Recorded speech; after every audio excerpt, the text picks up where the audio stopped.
నమస్తే, నేను సిరి. ఏదైతే కొద్ది రోజుల క్రితం మోహన్ బాబు గారి ఇంట్లో ఏదైతే కొన్ని గొడవలు అక్కడ జరిగిన పరిస్థితులు అయితే అందరికీ మనకు తెలిసిందే. ఆ తర్వాత కూడా మంచు మనోజ్ అయితే విష్ణు మీద కొన్ని వాళ్ళ ఇంటికి వచ్చి తన జనరేటర్లో చక్కెర వేసి జనరేటర్ని ఆపేసేలాగా చేశాడు అది అని చెప్పేసి కూడా ఒక వీడియో అయితే లీక్ చేయడం జరిగింది. అయితే దాని మీద మంచు నిర్మల ఎవరైతే అంటే మోహన్ బాబు గారి వైఫ్ ఎవరైతే ఉన్నారో తను ఒక లేఖ అయితే విడుదల చేశారు. దానికి సంబంధించి మరిన్ని విషయాలను అయితే మనకు తెలియజేయడానికి మనతో పాటు ఉన్నారు ప్రముఖ రాజకీయ విశ్లేషకులు కేవీ ప్రసాద్ గారు. నమస్కారం సార్. నమస్తే సార్. ఇప్పుడు చూస్తుంటే అసలు మంచు ఫ్యామిలీలో గొడవలు, అది ఆస్తి తగాదాల మరి ఏంటి అనేది మనకి ఇంకా ఒక క్లారిటీ అయితే రాలేదు. కానీ ఇంకా గొడవలు అయితే ఇంకా కొనసాగుతున్నట్టే అనిపిస్తున్నాయి. ఏదైతే మళ్ళీ నిర్మల గారి బర్త్డే రోజు విష్ణు వస్తే మా ఇంటికి వచ్చి జనరేటర్లో చక్కెర వేసేసి జనరేటర్ని ఆపేసేలాగా చేశాడు, కావాలనే కక్షపూరితంగానే ఉద్దేశపూర్వకంగానే ఇది చేస్తున్నాడు అని చెప్పేసి మనోజ్ అయితే ఒక వీడియో అయితే రిలీజ్ చేయడం జరిగింది. దానిపైన స్పందిస్తూ ఇప్పుడు మోహన్ బాబు గారు భార్య నిర్మల గారు అయితే తనేం చేయలేదు, అలా అది కావాలని చిన్న కొడుకు ఇలా చేస్తున్నాడు, తనైతే అలాంటిది ఏం చేయలేదని చెప్పడం జరిగింది. సో ఇప్పుడు మరి అసలు ఇది ఎలాంటి పరిణామాలకు చోటు చేస్తుంది అంటారు సార్? సో ఒకటమ్మా, ఫస్ట్ ఆఫ్ ఆల్ ఇది ఏంటంటే ఒక అన్ఫార్చునేట్ కుటుంబం అయిన తర్వాత విభేదాలు ఉంటాయి, చిన్న చిన్న గొడవలు ఉంటాయి, రకరకాల ఆస్తుల పంపకాల్లో కానీ లేకపోతే వాళ్ళ అభిరుచుల్లో కానీ ఎన్నో ఉంటాయి.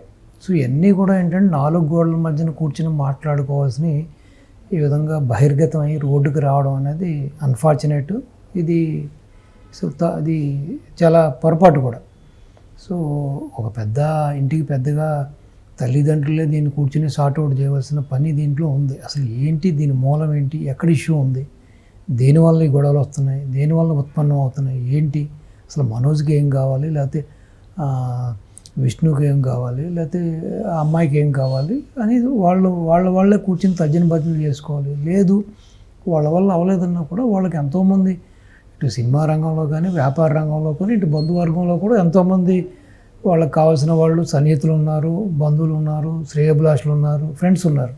సో ఎవరో ఒకళ్ళు ఒక 10 మంది పెద్ద మనుషులను కూర్చోబెట్టుకుని కూడా సార్ట్అవుట్ చేసుకోవాల్సిన తరుణం ఇది. ఈ విధంగా ఒకళ్ళు కొట్టుకోవడం, లేకపోతే బట్టలు చించుకోవడం, రోడ్డును పడతాం, వాళ్ళు ఒక 50 మంది బౌన్సర్లు ఎత్తే ఈయన ఒక 50 మంది తేవడం.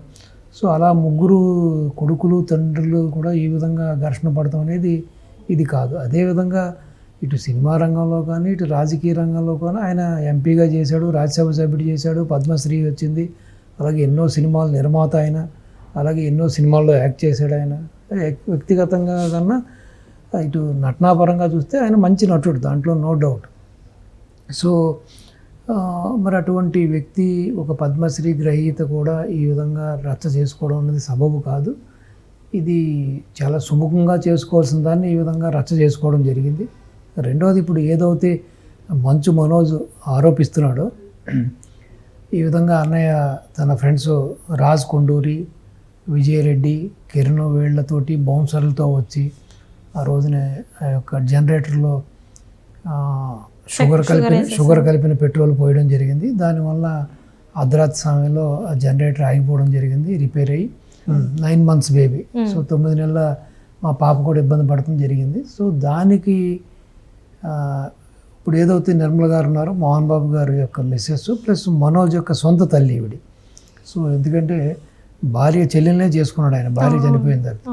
సో ఆవిడ పోలీస్ స్టేషన్లో పహాడీ షరీఫ్ పోలీస్ స్టేషన్లో ఆవిడిచ్చిన వాంగ్మూలం, ఆవిడిచ్చిన లెటర్ చూస్తే దానికి భిన్నంగా ఉంది. అంటే మంచు మనోజ్ చేసిన ఆరోపణలకి భిన్నంగా ఆవిడ అక్కడ వాంగ్మూలం ఇవ్వడం జరిగింది. సో దాంట్లో వారు ఏం చెప్పారంటే, December 14 నా పుట్టినరోజు కాబట్టి నా పుట్టినరోజు సెలబ్రేట్ చేసుకోవడం, నా పెద్ద కొడుకు వస్తా కేక్ తీసుకొచ్చాడు. సో మేమందరం కూడా కేక్ కట్ చేసి సెలబ్రేట్ చేసుకున్నాం. తర్వాత విష్ణుబాబు తన రూమ్కి వెళ్ళి తనకు సంబంధించిన సామాన్లు ఏవి ఉన్నాయి అవి తీసుకుని వెళ్ళిపోయడం జరిగింది. అంతేగాని మనోజ్ చెప్పినట్టుగా అక్కడ ఏమీ గొడవ జరగలేదు, అతను ఏమి ఇటువంటి కార్యక్రమాలు చేయలేదు. రెండవది, అతనితో పాటు ఎవరు కూడా రాలేదు, తను ఒక్కడు మాత్రమే వచ్చాడు. ఆ వీడియో క్లిప్ని ఆధారంగా పెట్టుకుని ఈ విధంగా మనోజ్ ఆరోపణలు చేస్తున్నాడు. సో దీంట్లో ఎటువంటి నిజం లేదు, ఇదంతా కూడా అబద్ధం అని ఆవిడ చెప్పడం జరిగింది. సో ఏదేమైనా ఎవరు అబద్ధం చెబుతున్నారు, ఎవరు నిజం చెబుతున్నారు అనేది పక్కన పెడితే, సో ఆవిడ చెప్పినట్టుగా ఆ ఇల్లు వాళ్ళిద్దరిది, మనోజ్కి విష్ణుకి సిరిసగం అది. సో అదేవిధంగా ఉన్న ఆస్తులు కూడా కూతురికి ఇవ్వగా పోని మిగతా ఆస్తులన్నీ వీళ్ళ కొడుకులకి చెందుతాయి. సో మరి ఇటువంటి తరుణంలో మరి ఇటువంటి అల్లర్లు పడడం అనేది ఒక సబబు కాదు. రెండోది ఏమంటారంటే ఈ విషయంలో మీడియా కూడా చాలా అత్యుత్సాహం చూపించిందని నేను అంట. ఇప్పుడు ఒకటమ్మా, ఎంత సెలబ్రిటీస్ అయినా, ఎంత పెద్ద నటులైనా, ఎంత నటీమణులైనా కూడా వాళ్ళకంటూ ఒక పర్సనల్ లైఫ్ ఉంటుంది. ఇప్పుడు అది వాళ్ళ మధ్య జరుగుతున్న ఘర్షణ, సంఘర్షణ, వాళ్ళ తండ్రి కొడుకుల మధ్యన లేకపోతే అన్నదమ్ముల మధ్యన జరుగుతున్న ఒక చిన్న డిస్ప్యూట్ ఇది. సో ఏదో ఇప్పుడు ఒక పొద్దునక, మధ్యాహ్నం అనక, సాయంత్రం అనక, రాత్రి అనక మనం ఏదో చెబుతాం కదా. అసలు ఒక వ్యవస్థ లేకుండా మీడియా కూడా ఎప్పుడు పడితే అప్పుడు వెళ్ళిపోయి వాళ్ళ ప్రైవసీని కిల్ చేస్తూ, వాళ్ళకంటూ ఒక ప్రైవేట్ లైఫ్ ఉంటుంది కదా. సో ప్రతిదీకి తగుదనమ్మా అంటే ఏ టైంలో పడితే టైంలో ఇంట్లో ఎంటర్ అయిపోయి, ఇప్పుడు సాధారణంగా ఇంట్లో విశ్రమించే టైంలో, నిద్రపోయే టైంలో, లేకపోతే ఇంట్లో రిలాక్స్ అయ్యే టైంలో కొంచెం ఆడైనా మగైనా ఏదో క్యాజువల్గానే ఉంటారు డ్రెస్సింగ్. లేడీస్ అయితే నైటీ వేసుకుంటారు, వీళ్ళైతే ఏదో షార్ట్స్ తోటో లేకపోతే లుంగిలతో ఉంటారు. సో ఎప్పుడు పడితే వెళ్ళిపోయి వాళ్ళని విపరీతమైన ప్రశ్నలతో ఇదేంటి అదేంటి అని ప్రశ్నలు సంధించి ఈ విధంగా ఇసిగించి వాళ్ళని విసిగి వేసారిపోయేలా చేయడం అనేది పొడకాపాలేదు. ఇప్పుడు మోహన్ బాబు గారు దాడి చేసిన దాన్ని నేను ఏమీ సమర్థించట్లేదు, తప్పే. ఆ విధంగా ఒక మనిషిని కొట్టడం అనేది పొరపాటు. అది ఎవరైనా సరే, అది పత్రికకు సంబంధించిన వాడా లేకపోతే టీవీకి సంబంధించిన వాడా, ఎవరైనా సరే, సామాన్య మనిషి అయినా ఎవరు కూడా చేసుకోకూడదు. కానీ అటువంటి పరిస్థితి ఎందుకు ఉత్పన్నమైందో కూడా మనం రెండో కోణంలో కూడా చూడాలి. ఇప్పుడు ముందు మనం క్లిప్పింగ్లో చూస్తే మోహన్ బాబు గారు వచ్చేటప్పుడు అందరికీ ప్రతి నమస్కారం చేసుకుంటూ వచ్చాడు, ఆయన నమస్కారం పెట్టుకుంటూ వచ్చాడు. సో సడన్గా అతను ఏం అడిగాడు, దానివల్ల అతను ఏం ఇరిటేట్ అయ్యాడు, అతని చేతిలో మైకే తీసుకుని కొట్టవలసిన పరిస్థితి ఎందుకు ఉత్పన్నమైంది, అది కూడా మనం ఆలోచించాలి. సో ఈ విధంగా ఆలోచిస్తే ఏదేమైనా మీడియా కూడా చాలా విషయాల్లో మనం చూస్తున్నాం. ఇదని కాదు, రాజకీయ నాయకుల విషయంలో కానీ, సామాన్యుల విషయంలో కానీ, సెలబ్రిటీ విషయంలో కానీ, స్పోర్ట్స్ పర్సన్స్ విషయంలో కూడా వాళ్ళ యొక్క లిమిట్స్ని అతిక్రమిస్తున్నారు అనడానికి ఎన్నో ఉదాహరణలు ఉన్నాయి. ఇప్పుడు లేడీ డయానాని వెంటాడి విసిగి వేసారి ఆవిడ చనిపోవడానికి కారణమైంది కూడా ఇదే మీడియా. ఆవిడకు ఒక ప్రైవసీ లేకుండా, సరే భర్త నుంచి విడిపోయింది, ఆవిడకంటూ ఒక మనిషి, ఒక బాయ్ ఫ్రెండ్ ఉన్నాడు, ఆయనతో సహచర్యం చేస్తుంది, ఆయనతో తిరుగుతుంది, ఎక్కడికి వెళ్తే అక్కడ వెంటాడి సో వీళ్ళు వెంటాడుతున్నారు, మన వెనకాల పడుతున్నారని ఆ స్పీడ్గా వెహికల్ తోలి యాక్సిడెంట్కి గురయ్యి చనిపోవడం జరిగింది ఆవిడ. సో ఆవిడ యొక్క చావుకి ముమ్మాటికి కారణం మీడియా, ఆ రోజున ఇంగ్లాండ్లో జరిగిన సంఘటనలు. సో అదేవిధంగా ఈ సంఘటనలో కూడా ఏంటంటే ఇప్పుడు పూర్తిగా అది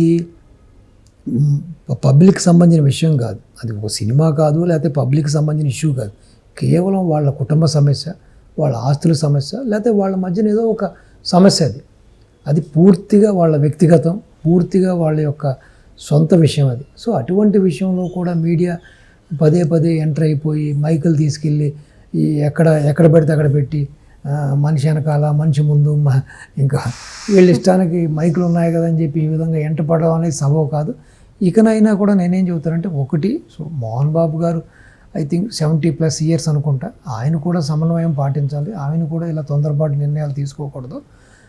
రెండోది, మీడియా కూడా సమన్వయం పాటించాల్సిన అవసరం ఉంది. ఎక్కడ ప్రశ్నించాలి, ఎక్కడికి వెళ్ళాలి, ఏంటి అనేది. ఇప్పుడు ఎంత సెలబ్రిటీ అయినా కూడా టేక్ ఇట్ గ్రాంటెడ్ కాదు కదా. మేము వెళ్తాము, అడుగుతాము, నీ బెడ్రూమ్కి వస్తాము, లేకపోతే నీ టాయిలెట్కి వెళ్తాము, నీ బాత్రూమ్కి వస్తాము అని హక్కు నీకు లేదు.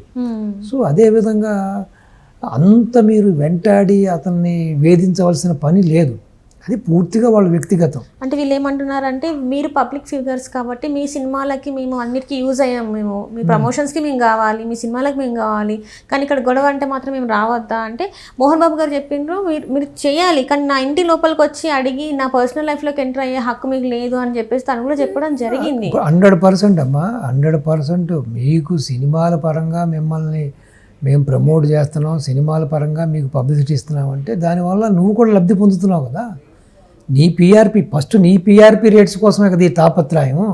మీ యొక్క పేపరు సర్క్యులేషన్ పెంచుకోవడం కోసం, సేల్స్ పెంచుకోవడం కోసం, లేకపోతే నీ పీఆర్పీ రేటింగ్ కోసం, నీ టీవీ రేటింగ్ కోసం నువ్వు చేస్తున్నావు. అక్కడ ఏదో మోహన్ బాబు మీద ప్రేమ, లేకపోతే ఇంకొక XY నటుడి మీద, నటీమణి మీద ప్రేమ కాదు. దాంట్లో మీ స్వార్థం ఫస్ట్, తర్వాత రెండోది అది. ఇంకోటి ఏమంటానంటే నువ్వు సెలబ్రిటీ కాబట్టి నిన్ను ఇన్ని రకాలుగా మేము సపోర్ట్ చేస్తున్నాం కాబట్టి నువ్వు పెళ్లి చేసుకుని ఫస్ట్ నైట్ చేసుకుంటుంటే నేను ఒక మూల కుర్చీ చేసుకుని కూర్చుని అదంతా షూట్ చేసుకుంటానన్నావు, ఎంతవరకు సబబు అది? అది తప్పే కదా. ఖచ్చితంగా కాదు, నువ్వు బాత్రూంలో ఏం చేస్తున్నావు, నువ్వు ఎలా టాయిలెట్కి వెళ్తున్నావు, ఎలాగ నువ్వు నీ యొక్క యూరిన్ పాస్ చేస్తున్నావు, అది కూడా మేము షూట్ చేస్తామంటే తప్పే కదా. నువ్వు ఏ విధంగా స్నానం చేస్తున్నావు నేను షూట్ చేస్తావు, నువ్వు ఏం తింటున్నావు షూట్ చేస్తావు అంటే వాళ్ళు మనుషులే, వాళ్ళకు ఒక ప్రైవసీ ఉంటుంది. అదేవిధంగా మిమ్మల్ని మీరు వాళ్ళని వేధించినట్టుగా అదేవిధంగా మిమ్మల్ని ఒక వ్యక్తి వేధించి అదేవిధంగా నీ బెడ్రూమ్ వరకు వస్తే నీకెంత అసౌకర్యంగా ఉంటుంది. ఖచ్చితంగా కాబట్టి కాస్త విచక్షణ ఉండాలి. మనం చేసేదానికి కూడా కొన్ని హద్దులు, కొన్ని పరిమితులు ఉండాలి, కొన్ని పారామీటర్స్ ఉండాలి. సో ఈ విధంగా నేను జర్నలిస్ట్ని కాబట్టి, లేకపోతే నేను టీవీ వాడిని కాబట్టి, పేపర్ వాడిని కాబట్టి నేను ఏమన్నా చేస్తాను, ఏం చేసినా చెల్లుతుంది అంటే చివరికి పరిణామాలు ఎలాగ ఉంటాయి. ఏదో బుర్ర పగలగొట్టాడు, రేపొద్దున ఇంకొకటి గన్న తీసి కాల్చుంటే ఏమైంది? నిజంగా ఆయన ఉద్రేకపడి, కోపపడి, చిరాకుపడి కలిసి ఉంటే ప్రాణాలు పోయి ఎవరు నష్టపోయేది ఇక్కడ? సో కాబట్టి ఇక్కడ ఏంటంటే ఇరుపక్షాలు కూడా సమన్వయం పాటించవలసిన ఒక పద్ధతి అంటూ ఉంది. సో అదేవిధంగా ఇప్పటికైనా సరే మోహన్ బాబు గారు కానీ మోహన్ బాబు గారి కుటుంబ సభ్యులు కూడా ఇక మీదట కూడా ఈ రచ్చకి వెళ్లకుండా ఈ బయటకు వచ్చి ఈ విధంగా కుటుంబ పరువుని బజారుకి ఈడ్చుకోకుండా, ఇప్పటికే చాలా డ్యామేజ్ అయింది, ఇప్పటికే చాలా అనవసరంగా ప్రతి వాళ్ళు కూడా వాళ్ళని కామెంట్ చేసే స్థితికి ఎదిగారు. సో ఇంతటితో దీనికి ఫుల్ స్టాప్ పెట్టి ఏదన్నా ఉంటే కూడా 4 గోళ్ల మధ్యన కూర్చుని మీరు సమస్య తేల్చుకుంటే మంచిది.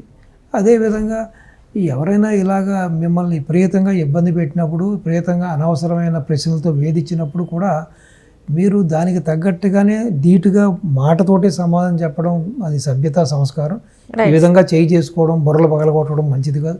ఒక్కోసారి తగలరాని చోకటి తల్లి మనిషి చనిపోతే రేపు పొద్దున హత్యాయత్నం కేసు కింద జైలుకి వెళ్తే మీ పరువు పోతుంది, డబ్బులు పోతాయి, మీకు శిక్ష పడుతుంది.